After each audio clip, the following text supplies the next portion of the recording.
house we're sitting so pretty in some hideaway. I forgot to mention we turn the headlights low. Never pay attention, though cars may come and go. Kisses are twice as nice, or they're sweet as can be. Every night's a June night, parking in the moonlight, my sweetie and me.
curse it is cast.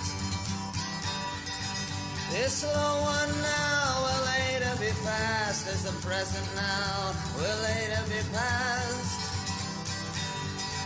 The order is rapidly fading, and the first one now will later be last, for the times they are a-changing.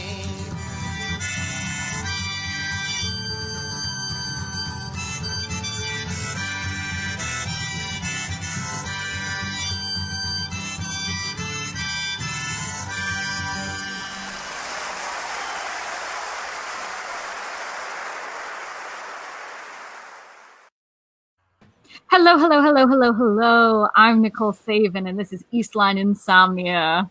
Hi, everyone. I'm Dan Higgins. Welcome. It's Friday. We waited a few minutes past midnight because we wanted to be absolutely sure that we were not starting on Friday the 13th. Yes, here at EastLine. Can't take it. Here at EastLine Insomnia, we are spooky bitches and fully subscribed to all superstitions. So, yes, that is why we are firmly beginning on the 14th. Happy Saturday the 14th, Nicole. You too, Dan. We hope all of our listeners are safe and have survived the 13th as well. Comment below if you are here and survived the 13th. Just, all right, everyone, please. Please, we want to, sound off, make sure everyone's okay, please. I hear, Dan, that you actually made two versions of that opening. Is that correct? Yes, that is correct. We are living in the opening video A. I am so glad. I'm so glad we did not have to do it. Opening video B. I don't know if my heart could take it. It was good. It was a good video. If I can toot my own horn, and I can say that because no one is going to be able to ever see it. But yes, there is definitely a universe out there where there is a Nicole and a Danny having to watch opening video B and having to make light of it afterwards. So I am also happy we are living in Video A universe. Oh, Melanie Lipton is here, although our system doesn't display emojis. Well, it looks like an emoji that she's raising her hand. I think she is raising her hand. Good morning, Melanie. Good morning, Melanie. Rosemary Kurtz is marked safe from Friday the 13th. Aren't we all? Good. Glad to hear. Glad to hear everyone is doing well out there. Yeah. So how was your week, Nicole? My week has been okay. I'm getting through day at a time. It's turned cold, though, so I've been doing a lot of hibernating. What about you, Dan? What else is new with you? When are you not hibernating? You hibernate during the summer. What are you talking about? That's true. But I don't usually watch a lot of Netflix, but I've been enjoying Netflix lately. You watch anything good lately, Dan? No, Netflix. I started watching, what's the name of that? The series about the chess, the Fibonacci opening, or whatever the fuck it's called. The Queen's Gambit. Yeah. I watched like a couple episodes of that and thoroughly lost interest, but... I haven't watched that yet, but I used to be in chess club, so I feel like I'm going to end up there eventually. Of course you were in chess club. Of course I was in chess club. It looks stylish anyway, much more stylish than I was when I was in chess club. Chess club has definitely upped its game, I think, in recent years. I would say so for sure. I've been watching Dash and Lily on Netflix, which I recommend to anybody who likes a good Christmas show out there. And also, it's got a ton of off-Broadway regulars, like Patrick Vale from Sexy Oklahoma's in it. Oh, we love Patrick. Larry Owens from A Strange Loop is in it. He's so good. Like, Midori Francis, who was in Usual Girls, is in it. It's kind of like a sort of Love Actually, but set in New York sort of vibe. Oh, okay. Not plot-wise, but in terms of like, the thing I love about Love Actually is all the like establishing shots of London with Christmas lights. Oh yeah. Yeah, that you kind of get that in this, and large parts of it take place at the Strand. So, our favorite place. If you have a hole in your heart for New York City Christmas, I recommend Dash and Lily on Netflix. What is Christmas going to be like? Not to talk about our theme early for this episode, but what is Christmas this year going to look like in the city? I saw a video of the tree going up, and I'm sitting here being like, what are they going to do? Like a virtual tree lighting? Like, you know what I mean? Like Michelle Obama will hit the button from like wherever the hell she is. What and, I don't will light the tree. What I don't understand is even in the best of times, that whole thing is a disease vector. Okay. You ever go see the Roxanna tree and like they have those metal barriers up and you are crammed gill to gill next to somebody. like half a block from Rock Center. But like there's a metal barrier next to you. You're pushed up against the metal barrier, and beyond that, the whole sidewalk is empty. Unclear why. Nobody walking on the sidewalk. Well, Anyway, seems like a super spreader event. I am currently in a relationship that insists we always go to the, as you call it, Rock Center. The Rock Center tree. Where are you from? Yes, there is a massive problem. So I could happily live the rest of my life and never have to see the Rock Center tree. Oh my god, get out of my life. But my significant other insists on the opposite. So Well, I'm not sure what we're going to do this year, but it has become a staple for our holidays, unfortunately. Well, Matt anyway, says, everyone comment below what you plan to do. Matt says, Melanie, Rowe, me, Dan, and Nicole, this is literally midnight at EastLine. Yes, this is a trip to the Lighthouse Diner. Yes, without the disco An fries, excellent trip to the Lighthouse Diner. Yes, we have a great topic for you all tonight. We hope you'll stick around and listen to us espouse and theorize about the future of theater post-COVID. We invite all thoughts and comments on that issue. We're going to be talking about it a lot later, but we have something to do first, don't we, Nicole? Oh, yes, we have to plug the telethon coming up Tuesday, December 1st. Join us for an old school style telethon as we raise money for whatever is going to happen after the coronavirus, okay? Yes. We'll be here most of the day. We're going to have musicians, comedians, a little bit of reminiscing, some clips from old EastLine shows, maybe a visit from everyone's favorite puppet, Tyrone. We'll see if we can line him up. It's going to be a fun time. Tuesday, December 1st. Well, it's time for the news.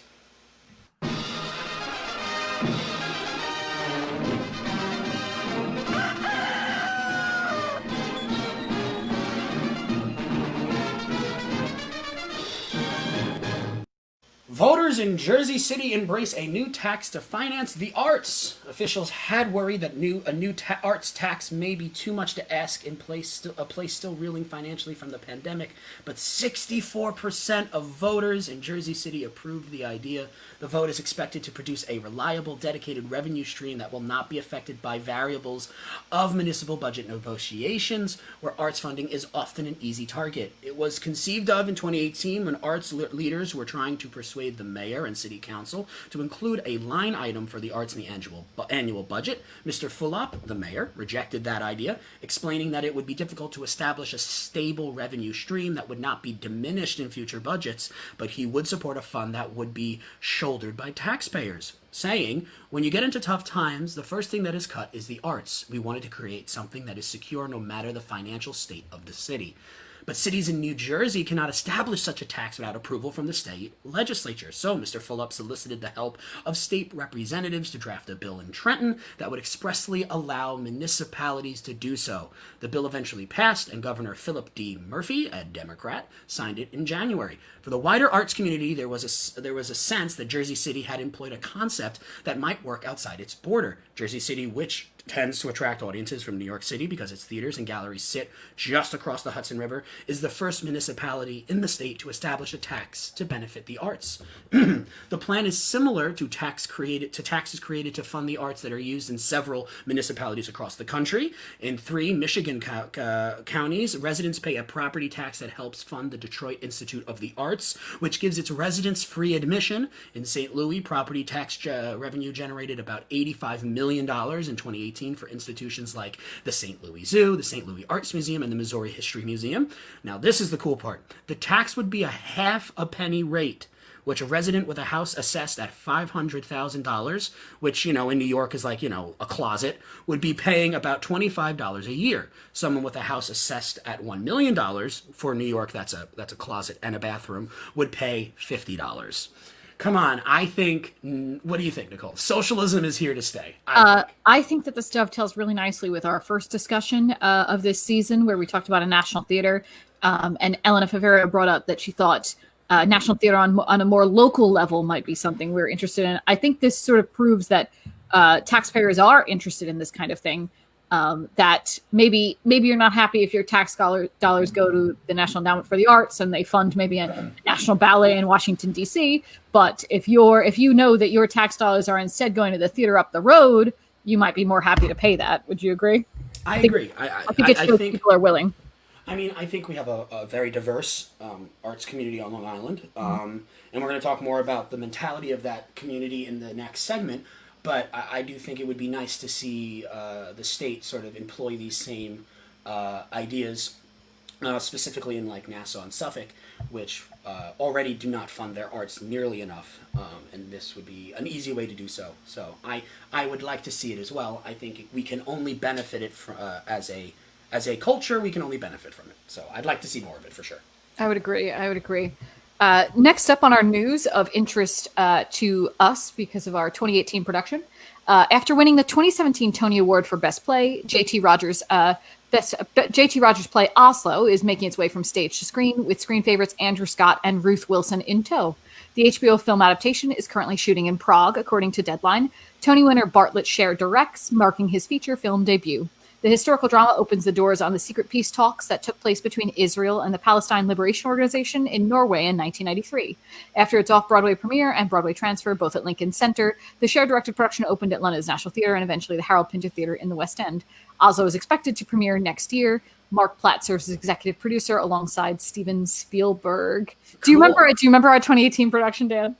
Yeah, do I remember it? Of course I remember it. Well, it almost killed me. Personally, I'm not positive that Ruth Wilson and Andrew Scott will be able to live up to Bobby Ruth and Ken Young. And how would they be able to do it without their water shelf? I don't know. I like Oslo. I think it could work well on screen. What do you think?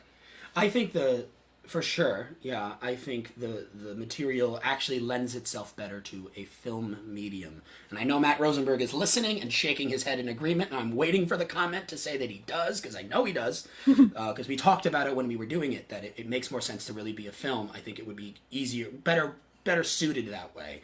But I agree with you. Some of our casting was truly iconic. And it's going to be really hard to not hear Barry Kaplan barrel on stage in the third act saying, "What the fuck is this?" Kaplan. Barry Kaplan, if you're listening, I know you're not, but if you're listening one day, we adore you so much. Speaking of other news, the Alliance of Resident Theaters New York announced November 11th that Virginia P. Lulotis has officially stepped down from her position as executive director. Full disclosure, everyone, EastLine Theater is actually a member of the Alliance of Residence Theaters.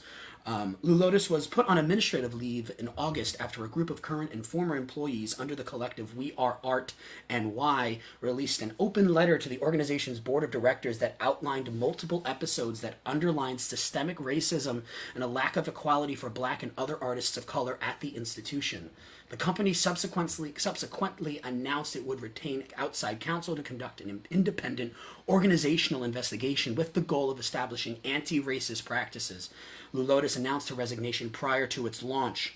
Quote, "In this moment, it is especially essential that we continue to build a theater ecosystem that is strong, resilient, and equal," reads a statement from the board and executive committee. Art New York's impact will be as great as our organization's legacy of collective effort and advocacy as embodied by its staff, membership, and board. I'm going to give you some events in a second, but we've had some nice comments. Rosemarie says EastLine's Oslo was wonderful. Oh, hello, Mama B. Good morning. Good morning. Thank you so much for your compliments on our production of Oslo. Matt says absolutely much more compelling as a film, I think. And Melanie is wishing Ro a happy birthday. Happy birthday, Ro! Holy shit! Happy birthday to you. Happy birthday. No one? Okay. Well, the regular happy birthday song is no longer in copyright, so we could sing that. I know. I went right for the Stevie Wonder copyrighted version, apparently. So either way, we're fucked now. So. In any case, moving on to events, we do like to bring you theater events from all over these United States. So Alaska's Perseverance Theater will stream their production of A Tlingit Christmas Carol beginning November 27th. Set in Southeast Alaska, E.B. Scrooge is a successful, wealthy business person, but he's not the nicest guy in town. In fact, most of the time, he's downright mean. Can he learn to become a better person? Can he avoid the same tragic fate as his old friend Marley? Carol your way through this holiday classic with a very Tlingit twist. A Tlingit Christmas Carol written by Vera Starbird, directed by Madeline Sayet, and featuring music composed by Ed Littlefield, will be released in streamed staves weekly, approximately 20 minutes in length. beginning November 27th and ending on Christmas Day. The production is family-friendly and free. It will stream to Perseverance Theater's Facebook, YouTube, and on their website. That's cool. I mean, Alaska has theater? That's awesome. I'm a little bit obsessed with regional theater in Alaska. In general, I'm obsessed with the idea of regional theaters in smaller metropolitan areas, but especially in Alaska, an area we don't think of as having a large population. But theater is everywhere. I'm obsessed with the idea of it being big fish, small pond, you know? Like the whole community must know each other in the Alaska Regional Theater Circuit. I want the listeners to back me up here when I say, tell me you have not heard a more Nicole Saban sentence than, I really enjoy and am interested in Alaskan regional theater. Nothing more Nicole Saban than that. Well, speaking of Nicole Saban, the Macy's Thanksgiving Day Parade reworked. That's a great inside joke. Reworked given the public health crisis will feature performances from the Broadway casts of Jagged Little Pill, Hamilton, Mean Girls, and Ain't Too Proud, The Life and Times of the Temptations. According to the New York Times, the segment, paid for by the network rather than the productions this year, that's awesome, will be pre-taped at their respective theaters and aired during the November 26th broadcast on NBC. Typically, Broadway shows perform outside the iconic storefront at the top of the proceedings, with floats and guest stars and Santa subsequently parading down the Upper West Side. This year, the spectacle will be condensed to one city block on 34th Street, primarily just for the broadcasts rather than in-person crowds. Santa will also be wearing a mask. In line with safety protocols, the musical performances won't necessarily feature full casts and staging. They'll be reworked with social distancing in mind. Another performance, presented by the New York City Ballet, will feature a solo ballerina dancing as the Nutcracker's Sugar Plum Fairy. I love the Nutcracker. I've never seen the actual Nutcracker at the New York City Ballet because the tickets are so goddamn expensive. I look every year and they're always like $300 minimum. You're looking in the wrong places because that shit's like on Groupon all the time. It's not. I looked. I did a thorough look last year. Anyway, next year I'm getting in, even if it's $300. I'm spending the $300. Our final event is one of my faves. Irish Repertory Theatre will present Meet Me in St. Louis, a holiday special in song and on screen, December 11th through January 2nd. Adapted and directed by original Meet Me in St. Louis Broadway cast member and Irish Rep artistic director Charlotte Moore, the virtual production will feature Shireen Ahmed, Melissa Errico, and Max von Essen. Meet Me in St. Louis with a book by Hugh Wheeler and songs by Hugh Martin and Ralph Blaine, two of my favorites, concerns the Smith family as they grapple with life changes and new love in a bustling St. Louis on the brink of the 1904 World's Fair. This new digital production is an abridged version of the 1989 Broadway musical based on the 1944 film of the same name starring Judy Garland. Irish Repertory last presented the show in 2007. Tickets are pay what you can and available at irishrep.org. Ding, ding, ding goes the trolley. Exactly. I miss the Irish Rep. I was an Irish Rep regular because they always do a Christmas show. Like I've seen Child's Christmas in Wales. I think I've seen it twice just because I like the warm, fuzzy feeling and I like their green chairs. They have great chairs. Oh my gosh. Lovely seats, I gotta say. Well, I love the Irish Rep. I think they're one of the best. I think one of the best theater companies in the city, I would say. And it makes me sad that their green chairs are probably empty, which is my mediocre segue into tonight's open debate. Still, this Congress refuses to grant any of my proposals on independence, even so much as the courtesy of open debate. Good God, what in hell are you waiting for? Thomas, for God's sake, listen to me. I had enough of you, sir. Now listen. Open up a window. Will you listen to me and forget the window? All right. Well, today's topic is COVID, as it is most days. I know that's not a great segue, but it is. Today's topic is the idea of intimacy in a time of distance. Now, we are going to be discussing COVID, obviously, but however, we're going to be discussing it through the lens of theater. So, as I am sure most of us are now aware, some very big vaccine news came through the pipe, which leads me to think now that the horizon of theater's return is closer than we realize. But not many seem to be having a conversation about what that theater post-COVID will look like. So to kick us off here, Nicole, I'm going to borrow a line from Ragtime, our favorite. Mm-hmm. Can we go back to before? Do I think we will eventually get back to before? Yes. Do I think we'll be back to before in the first half of next year? I'm not convinced. Why are you not convinced? I think, well, with the current estimated schedule of things, April, they think it might roll out. I don't think that we'll see anything approaching normal till we have a large majority of vaccinated people in this country. Yeah. So I think it will be at least 6 months to a year before we're sitting crammed in a terrible performance of the Lehman trilogy again. Oh my God! One day you're gonna let me off the hook on that. No, one. On my deathbed, I'm gonna say the last play I ever saw, Dan, was the Lehman trilogy. Oh God, such an artist dies in me. But like, is the new COVID going to be Matt Rosenberg in a hazmat suit? Like, is that what we're headed towards? I do think that for a while, at least it'll be a sort of like, you have to show your app that says you're vaccinated or something. Yes, wow. Matt Rosenberg will be on the door in a hazmat suit, asking to see people's vaccination schedules. But he looks good in neon orange. So yes, I will say, with Matt Rosenberg listening, neons are your colors, girlfriend. Wear them. They are. I will be the first to say it. And I know others agree with me. Problem is he only wears black because he's the stage manager, but he looks great in neons. But the hazmat suit won't be black. No. Oh my God, could you imagine? That'd be hilarious. Matt says, good grief, I hope not. Well, that's part of the thing, though. Like, so part of this sort of normal that we're going to be going back to is not going to be the fundamental normal that we're used to. Not at least at the beginning, you know? Yeah. They're going to be obviously like, I mean, what? We're going to be sitting at, like, 5 seats apart from each other. Like, even the people you go with, will you be able to sit next to? What will the staging look like? Like, to me, there are so many factors here to consider on, like, what a normal post-COVID will genuinely look like and what kind of challenges that's going to present us as artists. Yes, I would definitely agree. I think that perhaps we're going to start in the springtime with more outdoor theater. Do I think by April we'll be seeing indoor theater even 5 foot apart? I'm not convinced. At least not at a Broadway level. Maybe some smaller off-Broadway houses will risk it. They seem poised to risk it. I mean, they're the ones pushing the lawsuit right now. They are pushing that lawsuit, yes. But I'm not convinced that lawsuit will win them anything.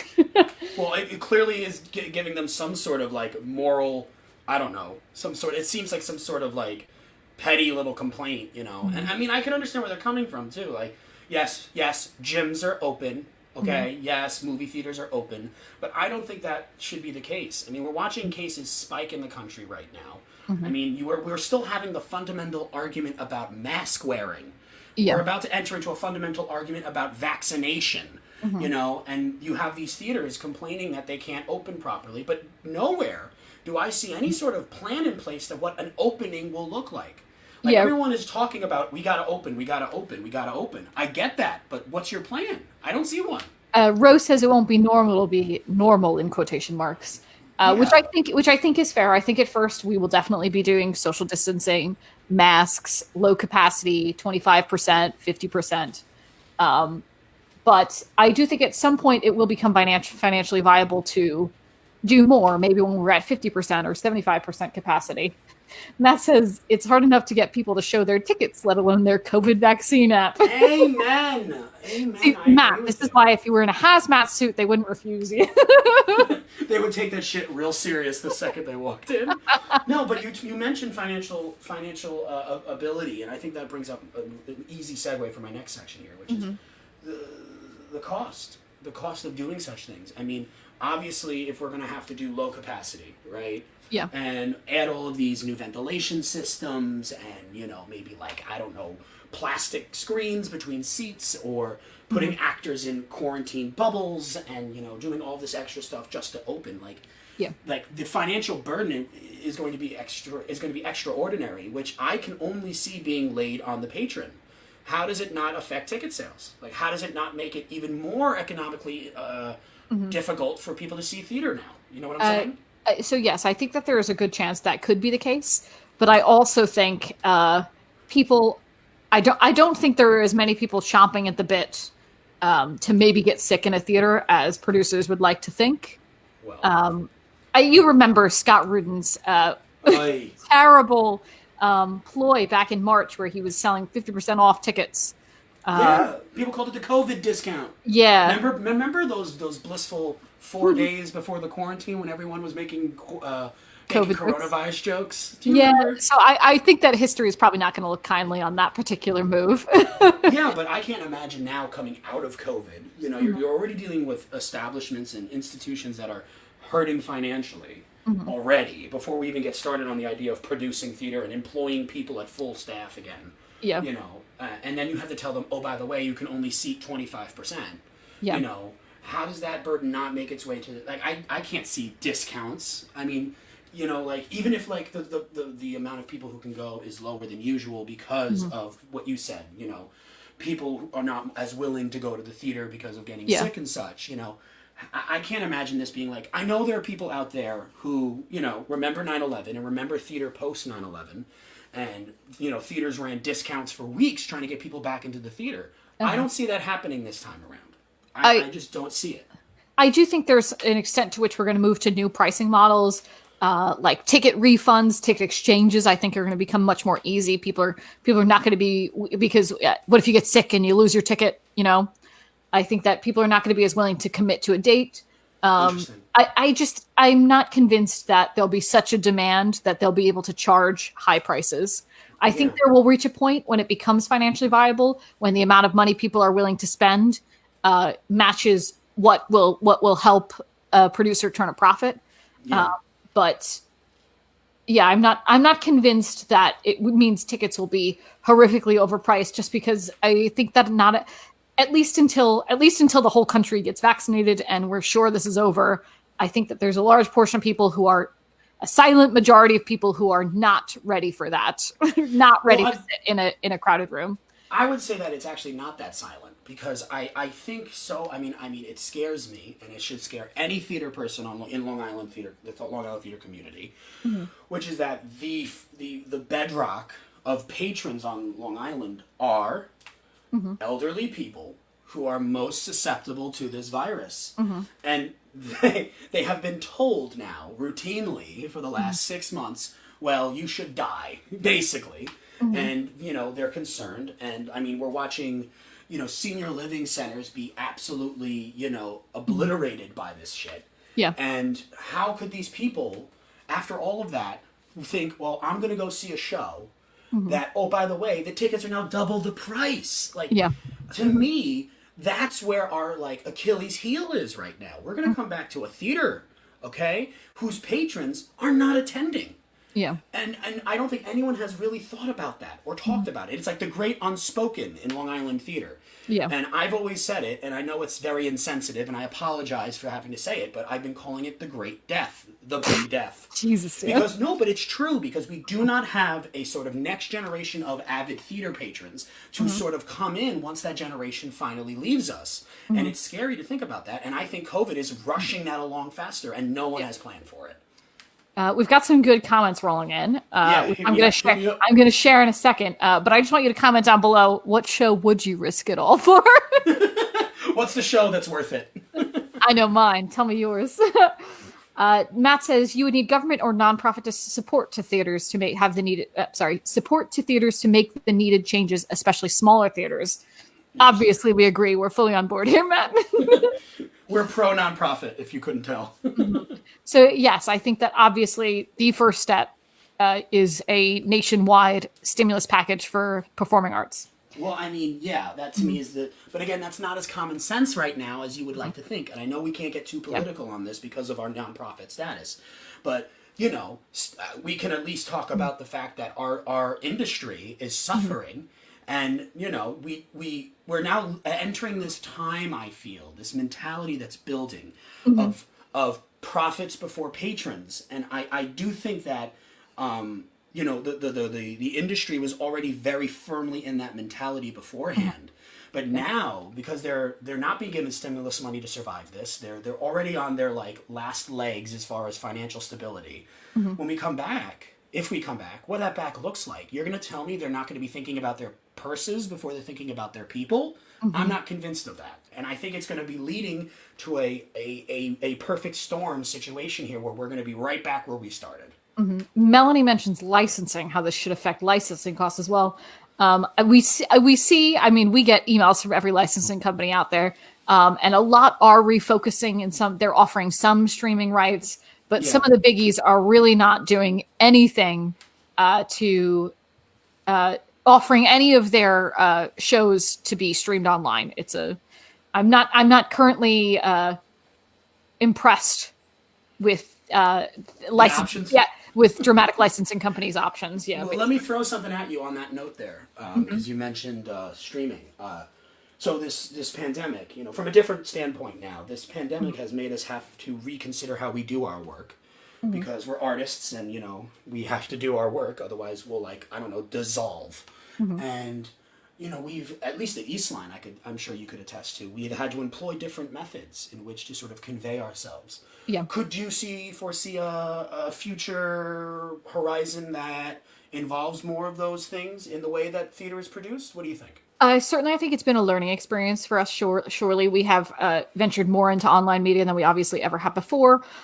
Even in terms of like general media usage, perhaps our work might involve more multimedia, more projection, that kind of thing. As we grow more used to editing film and filming things and whatever else. So in general, our work might feature that. But also streaming has, I believe, opened some new doors for us. Is Insomnia something we'll consider continuing? Probably. I can see us Friday night of a tech week, having a Insomnia where we talk about the upcoming show that's opening the next day. With some of the cast members. Yeah, maybe as supplemental material, educational material. We discuss the background of whatever show we have on. Yeah. But I also think streaming in general is definitely something we could see ourselves doing. On public domain shows, I could see us streaming a Shakespeare production, Well, let me ask you, so say we're over the horizon, we're back to some semblance of normal, new normal, let's call it. Yeah. We're attending theater regularly again. Would you still be open to attending virtual productions even after that's happened? Would you see yourself going to a virtual show still?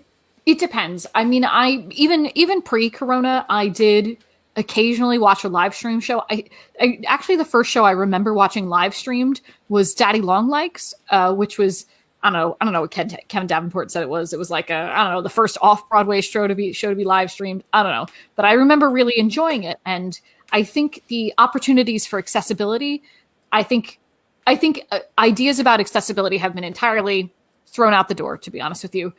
There is no reason theater has to be as inaccessible as it is. Yeah. I think in terms of, look, John Geffner's even suggesting public access TV. Yeah, I think to some extent the internet functions in that way. That we have proven that theater can be more accessible than it is. Well, I agree with you that I'd like to see a more egalitarian focus towards theater come back into the way we do things. I mean, that's the thing. When I think back to when I hear people talking about the roots of Long Island theater, I remember the conversations I used to have with Tony Georgian. Bless his heart. He used to talk about back in the 70s and the 60s that all these community theaters, there was no theater.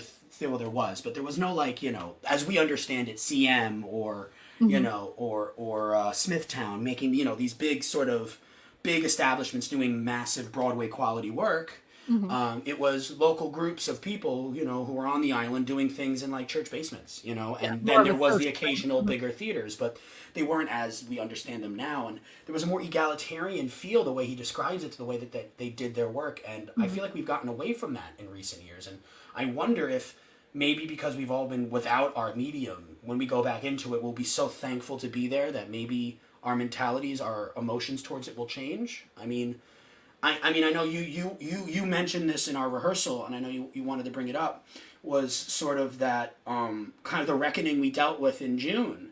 Would that reckoning have happened if we weren't all without our medium? I'm not sure, and that's a good point. I'm curious to see how that plays into future theater.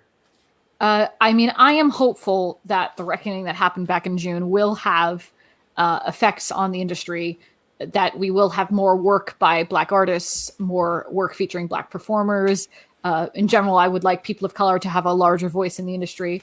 I think to some extent, digitally, because of the low risk of digital, has encouraged new opportunities to flourish. Certainly, like Jeremy O. Harris is running his own digital online production thing. I saw that. It looks so good. Even on a more local level, it's interesting the number of local theater companies that have emerged. To some extent, we've seen a drawing back of more conventional theater companies that have a space. They are maybe not as noisy on social media as other new groups that have formed, reading groups, Shakespeare reading groups, as we mentioned last time. There has been a growth of that, new voices, younger voices. I mean, even Matt has commented, theaters need to refocus their work to attract younger patrons. That's fair. I mean, who's going to be more likely to attract? Who's going to be more likely to attend theater at the end of this? Younger people. But that's the thing. That's the tweet. Like that is but it's true. That's the horizon that we have to reckon with. You know, I still think people are looking down the road, but in the rearview mirror still, thinking that the landscape behind them is going to tell them where they need to go in the future, and that's just not how it can work.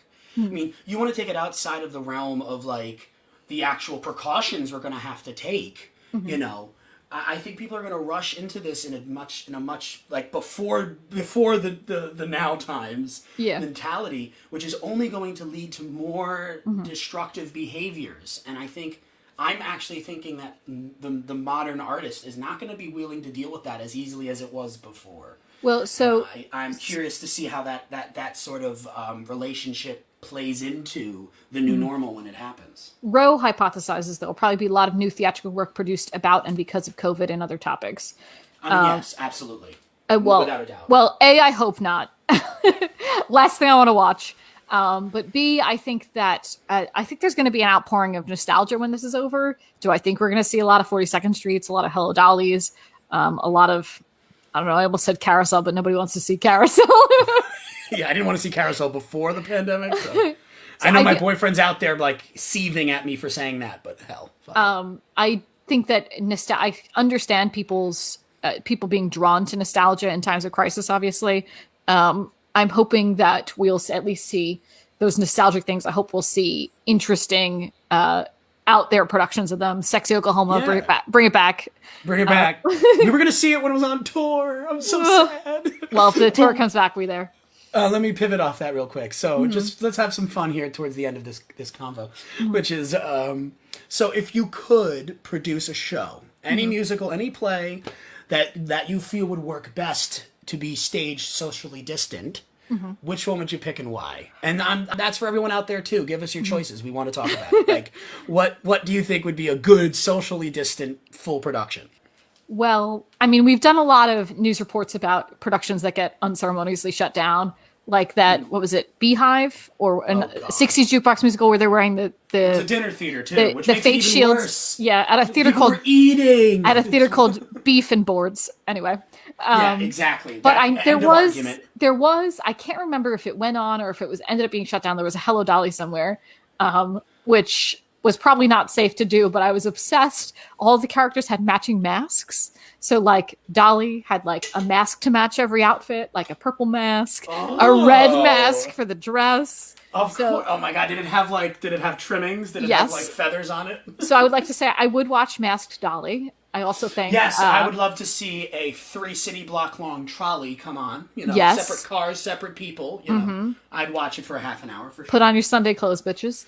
I would also watch A Sound of Music where the 7 children were all spaced 6 foot apart on a 50-foot wide stage. The opening song is So Long Farewell. Yeah, that's it. That's just the one song. That's the whole, because the whole song takes too long. I actually think, and on a serious note here, I actually was thinking about like this question today. And I actually think that one of the perfect pieces that could be for a time like this, or any piece like it, would be docu-theater.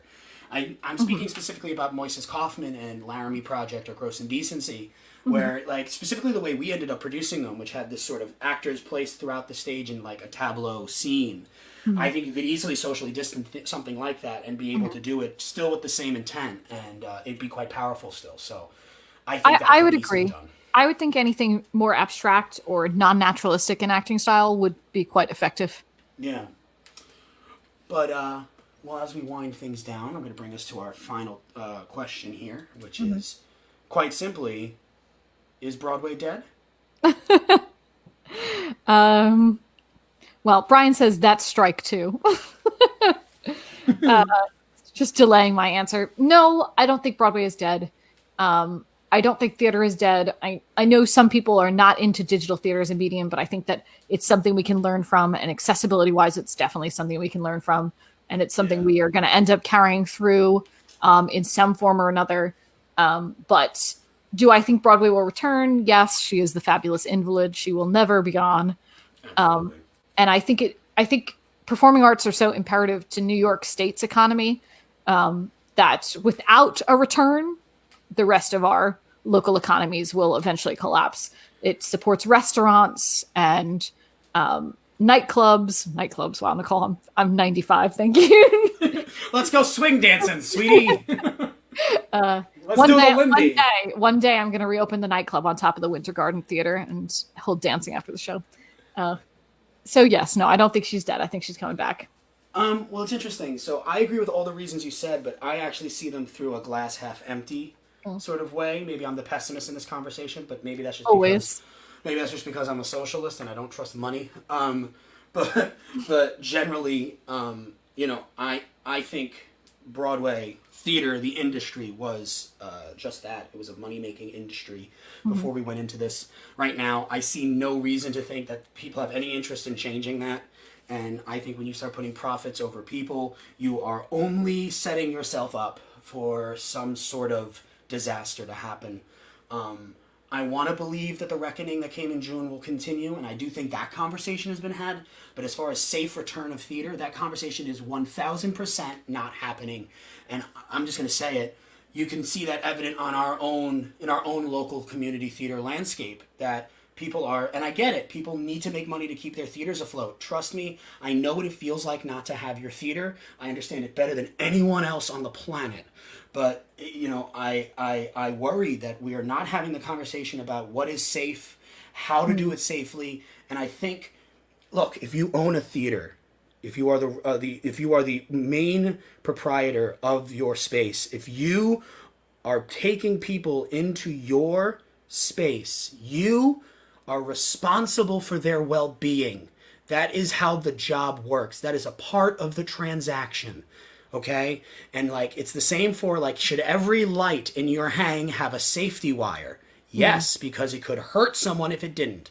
And I don't see people having the same mentality on this, and it makes me very worried that we could be heading into some very murky times. So anyone listening, anyone who does listen, I think what's most important is that we start looking out for one another, start thinking about one another as people and not dollar signs. And, hang on, keep the faith. It will be here. We will come back. We're going to have to do some work to make it happen. Rosemary before said, "You are honest, Danny." Oh, well. Always well, applicable. Shucks. That's only ever gotten me into trouble before, and I'm sure it will keep me into trouble moving forward. To wrap up our topic here, I'd like to end our conversation on a quote from Duke Ellington, who said that a problem is a chance for you to do your best. So there it is. And on that note, it's time for Book Report. A book report on Peter Rabbit, Peter Rabbit. A book report on Peter Rabbit. A book report on Peter Rabbit. Peter Rabbit is a stupid book about the stupid rabbit who steals vegetables from other people's gardens. 1, 2, 3, 4, 5, 6, 7, 8, 9, 10, 11, 12, 13, 14, 15, 16, 17. 83 to go. What did we read this week, Nicole? Well, the viewers can see right there. We read Iphigenia Among the Taurians, which is a play by Euripides, and this adaptation was by Anne Carson. You can see on the bottom left there, Anne Carson is a Canadian poet and translator, well known for her translations of Greek drama. She happens to be, if we haven't mentioned it on the program before, she happens to be our favorite translator. She is our main bitch. Let's just say what it is. She is our main bitch. We adore her and everything she says. She creates succinct and modern, yet loyal to the original translations. We're big fans. Yes, we are very big fans. And I personally loved this one just as much as the rest of them. Okay. I don't think it's... Certainly don't make this the first Greek drama you read. I think Fair. start with Electra, start with Medea, start with something else, because I'm not sure that this is necessarily a good example of a Greek drama. In fact, it's more of like a Greek buddy comedy. That's a perfect way of putting it. That's exactly what this is. And it's interesting because it's not the only one like this that exists. The other one that I think of off the top of my head is Helen, also by Euripides. It has a very similar mentality, almost similar, the exact same plots, basically. And yeah, 1000%. If you're not familiar with the story of Iphigenia, basically Agamemnon, her father, summoned her to Aulis, and under the pretense that she was going to marry Achilles, but in fact he was going to sacrifice her so that the gods would forgive them, turn on the wind, and let the Greek fleet sail to Troy. But in this version of the story, what has happened is he goes to sacrifice Iphigenia, and in fact, Artemis transfigures her into a deer, and he actually slays the deer, and she is sent away to a foreign port called Taurus, and she lives among the Taurians as a priestess whose job is to slay any foreigners that turn up on the shore. Well, it's interesting. So who turns up, of course? Her brother Orestes. Hijinks ensue. Hijinks ensues. Well, yeah. So obviously, back to your previous, statement. Start with Electra. Start with any. I think the easiest place to start with this is actually go for the full. What do they call it? A trilogy. Oresteia. Yeah, the Oresteia. Thank you. The word escaped me. We're planning to do one actually when we come back. By the wonderful David Bowen, our second favorite translator. Sorry, David. Oh God, if he listens to this, he's going to have such a complex now. Oh my God. What have I done? We love you, David. But seriously, is that it makes it more fun when you know the myth and the story behind it. Because it's so much like fan fiction. Like yes. Like Euripides was like, I'm gonna write what I wanted to happen in the first place, Oh yes, absolutely. Euripides is a member of fanfiction.net, and he's like, even to his own stories, he'll fanfiction his own plays. Yeah. But yeah, so I would say that it's really interesting if you look at it in the perspective of like a sort of what could have happened. There's definitely this interesting vibe in it about like a Greek person inside a separate culture, but a different culture or a culture outside of the sphere of influence of Athens and Greece at the time, and that's not often something you really get to see. There's not that many I can think of off the top of my head. Helen in Egypt, the Persians, which is fully in Persia, but as Okay, Nicole but the said, Persians sucks. Yeah, fuck the Persians. Not the people, the play. Dan, I hate to break something to you. What? But Rose says, "Oh boy, did you accidentally announce something just then?" Oh shit! Well, no, whoa, time out. We announced it like how many months ago? Oh Like yeah, the we Doll's did. House? We did as No, part we of did this announce part it. of this year. It'll probably happen eventually next year. Yeah, exactly. Like, Okay, sorry. No, we did not just accidentally announce something. Sorry. I accidentally re-mentioned something, and I will edit the video to make it sound like that later. But in all seriousness, I do think there's a very interesting twist here about being in like a foreign land and the way the Greeks react and how they treat cultures that are not Greek. Yes. It feels very American, is what I would say. Yes. It's a bit like The King and I. Yes, very much like The King and I. That's a good analysis, good analogy there. But I would say, absolutely right, Nicole, if you want to start with Greeks, Anne Carson is your girl. She's our girl, She's readable. The way she writes the speeches is stunning. 10 out of 10. And yeah, and like, I do think, you don't maybe want to start with this because you won't appreciate it as much. But if you did want to start with something a little more light, and, it isn't a bad place to start either. I think any Anne Carson is not a bad place to start when it comes to the Greeks. I would agree. So, what are we reading next week, Nicole? Sam? We are reading a play called Undesirable Elements by Ping Chong. Interesting. What's it about? It is about immigration, basically, and being a foreigner in a country. Yeah, that's very interesting. Sounds very topical. Matt says it's been so long since our 2019 preview of 2020, like 20 years. That's accurate. I would say so. Very accurate. Anyway, I have a special bootleg for you, Nicole. Ooh, I'm excited to see it. Because it is a bootleg from Encores. Yay!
I love musical theater so fucking much. I gotta can't. say, Dan, I feel a brand new day. I think The Wiz doesn't get enough respect. Ain't get no respect around here.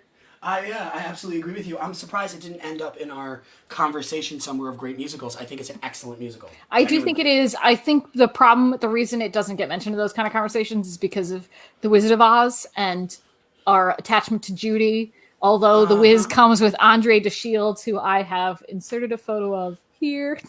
I know. I agree The with you. king himself, Andre DeShields, everyone. I do agree with you that there is this sort of weird sort of rivalry it has with The Wizard of Oz. But I would say I think The Wiz is truly a musical theater show, whereas I feel The Wizard of Oz is a film. That's and fair. yes, That's fair. I feel you on Judy. Obviously, I'm gay. Judy Garland all the way. But right now, I'm sorry, but King of Broadway, Andre DeShields takes the fucking cake, my man. That's he fair. is, Look he at him. is Everybody literally look the at cat's him. meow. If you're not looking at your screen right now, look at him. Thank you. He is the cat's meow. Look at him. He's like ready to be. He's like coronation. Well, what are you doing? Keep him up. Keep him up. No. Andre will stay through our final announcements here at EastLine Theater. Sure. Because he will look over all of us. He is the patron saint of musical theater, and he will give you. What are those like stupid trends you see in like emails? Like, you have been visited by the lucky Andre DeShields. Share with 50 friends. Yeah, I would and share you will Andre have good luck. Share Andre with 50 friends. You'll have good luck. Speaking of sharing with friends, what do we have coming up at EastLine, Nicole? I do want to remind you, I mentioned it at the top of the show, but Tuesday, December 1st, our EastLine Giving Tuesday Telethon is coming up. You're not going to want to miss it. It's going to be a lot of fun. It is going to be a lot of fun, and I'm going to be wearing some fabulous outfits, and it's going to be great, and you should check them out. It's going to be awesome. I'll be there. I'm just going to say this real quick. As I was told before, I am only anything but honest, but as we've mentioned a lot in this show, financial stability is obviously on the forefront of everyone's mind, and we at EastLine are trying very desperately to be the opposite of that. However, we cannot escape the fact that we do need to be financially solid. So if you guys have given us so much generosity in the past, you've given us, and you will continue to give us generosity, I know, not only with your abilities and your creativity, but also your pocketbooks.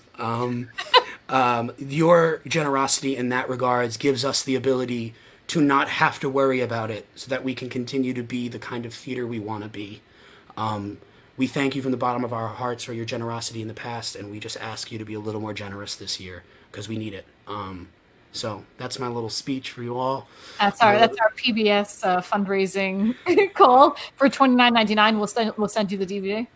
Yeah, we'll send you a picture of Andre DeShields.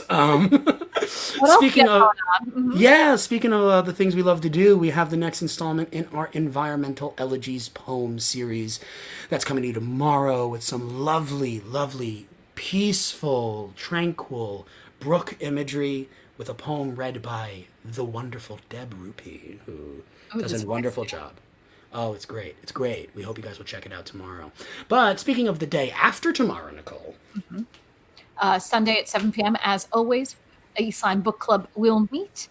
This Sunday, we are reading Yellowface, a Pulitzer Prize finalist by David Henry Hwang, which examines the actors' equity controversy surrounding the casting of the original Broadway production of Miss Saigon and Asian-American playwright David Henry Hwang's reaction to it.